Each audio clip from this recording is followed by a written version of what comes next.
Dear students,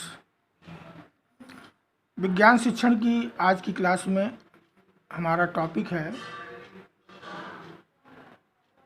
विद्युत धारा का चुंबकीय प्रभाव। इसके पहले जब हमने विद्युत धारा क्या है इसके बारे में अध्ययन किया था तो हमने विद्युत धारा के प्रभावों के बारे में पढ़ा था।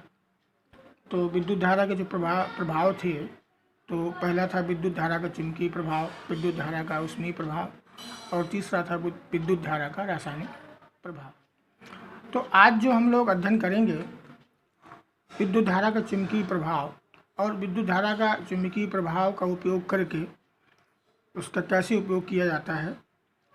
तो हम जानते हैं कि किसी चालक तार में विद्युत धारा प्रवाहित करने पर उसके चारों ओर एक चुंबकीय क्षेत्र उत्पन्न हो जाता है। इसे विद्युत धारा का चुंबकीय प्रभाव कहते हैं। और विद्युत धारा का चुंबकीय प्रभाव का उपयोग करके विद्युत घंटी बनाई जाती है। तो विद्युत घंटी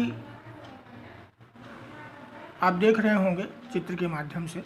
विद्युत घंटी जिसे इलेक्ट्रिक बिल कहते हैं, ये मुख्य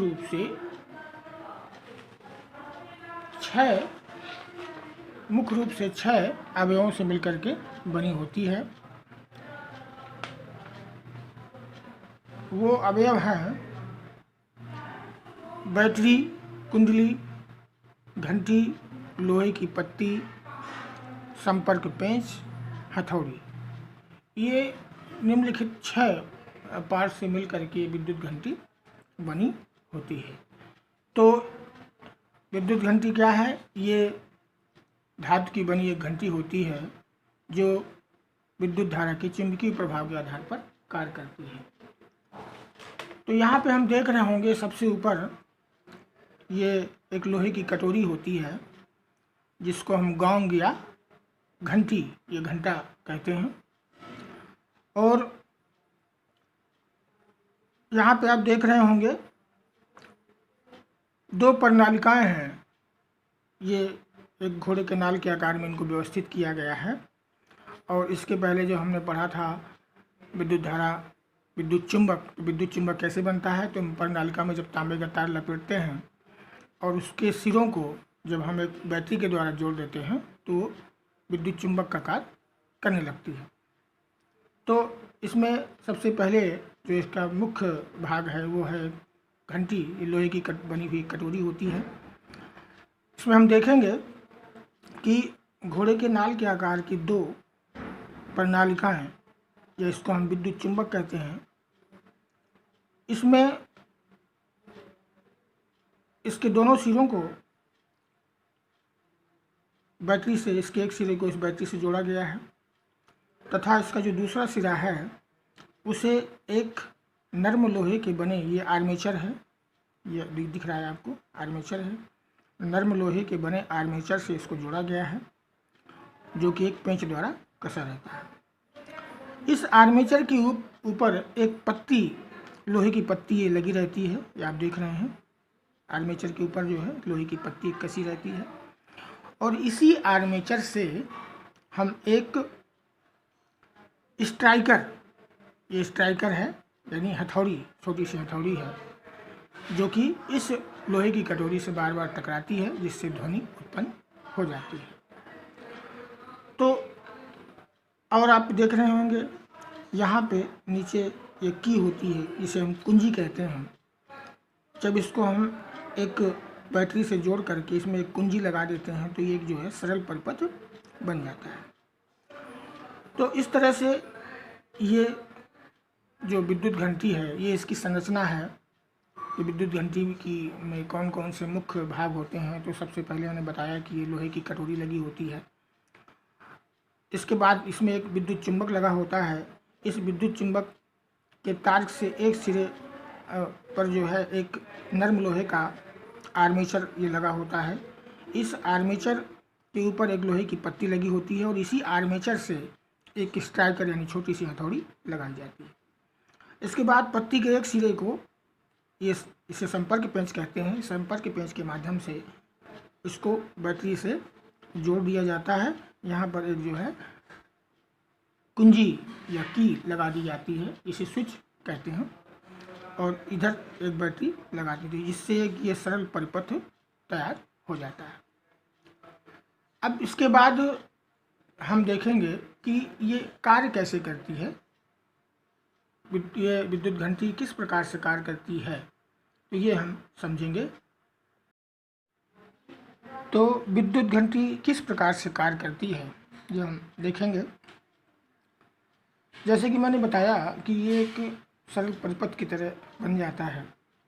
तो इस परिपथ में जब हम कुंजी यानी स्विच को ऑन करके जब हम धारा प्रवाहित करते हैं तो धारा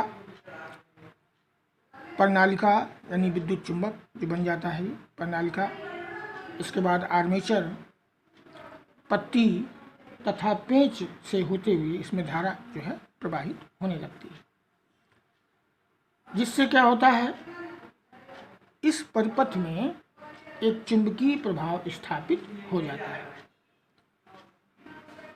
विद्युत चुंबक ये आर्मेचर को जब इसमें धारा प्रवाहित हो जाती है तो ये विद्युत चुंबक बन जाता है। तो ये क्या करता है, इस आर्मेचर को अपनी ओर आकर्षित करता है, जिससे जो आर्मेचर में लोहे की जो हथौड़ी लगी होती है, ये छोटी सी जो हथौड़ी लगी होती है, जब ये इसको अपनी ओर आकर्षित करता है तो ये नीचे की ओर इससे चिपकती है और उसी के साथ ही ये जो स्ट्राइकर है ये इससे टकराता है, जिससे टकराने से इसमें ध्वनि उत्पन्न होने लगती है। परंतु पत्ती तथा पेंच का संपर्क टूट जाने से एक बार होता क्या है, एक बार जब इसमें धारा प्रवाहित होती है तो ये विद्युत चुंबक इसको अपनी ओर आकर्षित करता है, जिससे ये इसकी ओर आकर्षित होती है और ये स्ट्राइकर इससे कटोरी से टकराता है और ध्वनि उत्पन्न होती है। पुनः क्या होता है कि इस पत्ती और पेंच, ये पेंच इसको संपर्क पेंच कहते हैं, इस पत्ती और इस पेंच का जो संपर्क है वो टूट जाता है और जिससे एक बार पुनः धारा का प्रवाह रुक जाता है। जब धारा का प्रवाह रुक जाता है तो विद्युत चुंबक आर्मेचर को आकर्षित करना बंद कर देता है। ये जो विद्युत चुंबक है ये इसको आकर्षित करना बंद कर देता है और अपनी पूर्व अवस्था में आ जाता है। लेकिन जब पुनः धारा इसमें प्रवाहित होती है तो पत्ती पुनः पेंच के संपर्क में, जो पत्ती है ये पुनः पेंच के संपर्क में आती है और फिर से धारा प्रवाहित होने लगती है और ये क्रिया बार बार होती रहती है। इस क्रिया के बार बार होने से ही ये जो घंटी है वो बार बार बजती रहती है। पुनः मैं एक बार दोहरा दूं, जब कुंजी को ऑन करके जब इसमें हम धारा प्रवाहित करते हैं तो धारा प्रणालिका, आर्मेचर, पत्ती और ये संपर्क पेंच जिसे हम कहते हैं, इनसे होकर के धारा प्रवाहित होने लगती है।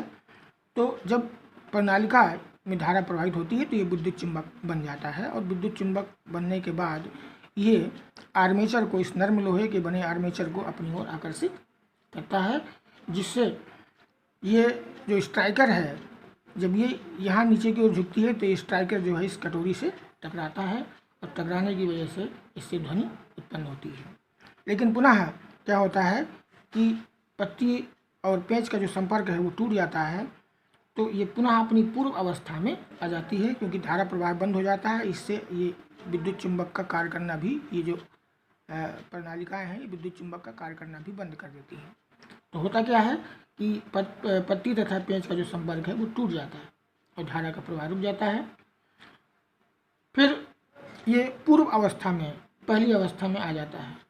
इसके बाद जब पहली अवस्था में आता है तो पुनः ये जो पेंच है ये पत्ती के संपर्क में आ जाता है और फिर से धारा प्रवाहित होने लगती है और फिर से जो है ये विद्युत चुंबक का कार्य करता है, आर्मेचर को अपनी ओर आकर्षित करता है और इसकी वजह से ये जो स्ट्राइकर है, जो हथौड़ी है, ये पुनः इस लोहे की कटोरी से टकराती है और ये क्रिया बार बार होती रहती है और इस प्रकार से विद्युत घंटी से बार बार हमें ध्वनि सुनाई पड़ती है। तो ये है विद्युत धारा व चुंबकीय प्रभाव के अंतर्गत जो विद्युत धारा के चुंबकीय प्रभाव का प्रयोग किया जाता है वो विद्युत घंटी में किया जाता है। तो विद्युत घंटी भी थोड़ा सा इम्पॉर्टेंट है, महत्वपूर्ण है, इसलिए आप इसको समझ लें, पढ़ लें तो अच्छा ही रहेगा, कभी ना कभी आपके काम आ सकती है। तो आज के चैप्टर में बस इतना ही, और लगभग काफ़ी कोर्स आपका समाप्त हो चुका है। अब जो बचा है उसकी हम आगे चर्चा करेंगे अगले वीडियो में। तब तक के लिए ओके एंड थैंक यू।